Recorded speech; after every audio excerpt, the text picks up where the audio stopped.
அந்த தைரியம் நமக்கு இருக்கணும். வருமா தைரியம்? வராது. ஏன் வராது? ஆண்டோடைய பிள்ளையா நம்ம இருக்கல, அதனால வரமாட்டேங்குது. ஆண்டோடைய பிள்ளையா இருங்க. டெய்லி முதல் எடுத்த உடனே என்ன செய்யணும்? நம்ம காலையில் எழுந்தோம் என்ன செய்யணும்? அழகா பல் விளக்கிட்டு காலை கடன்கள்லாம் முடிச்சு விட்டுட்டு கர்த்தருடைய பாதத்துல உட்கார்ந்து பைபிள் படிக்கணும், ஜெபம் பண்ணணும். அப்படின்னா நம்ம யாருடைய பிள்ளையா இருப்போம்? ஆண்டுடைய பிள்ளையா இருப்போம். நம்ம கூட யார் இருப்பா? ஆண்டவர் இருப்பாரு. எனக்கு படிக்க தெரியலாம் சொல்லக்கூடாது. படிக்க தெரியலன்னு சொல்லிட்டு செல்போன் நோட்ட தெரியாம யாராவது இருக்காங்களா? காலையில எழுந்து பல்ல தேய்க்கிறீங்களோ இல்லையோ, செல்ல தேய்க்கிறீங்கல்ல. அது தெரியல இது தெரியலன்னு விட்டா வச்சிருக்கிறோம். இது எப்படி அது எப்படின்னு கேட்டு தெரிஞ்சு செய்யறோம்ல.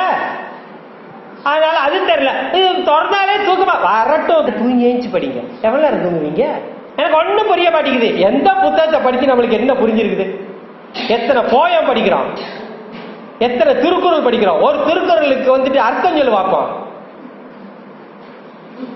ஒரு திருக்குறள் படினா அப்படியே கக்க பக்கான்னு என்னத்தையோ படிக்கிறோம், என்னத்தையோ ஒப்பிக்கிறோம், என்னத்தையும் எழுதி வைக்கிறோம், என்னத்தையோ பாஸ் பண்ணிக்கிறோம்.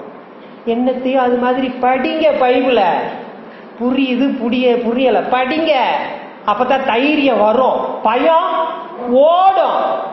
நம்மள விட்டு பயம் ஓடும்.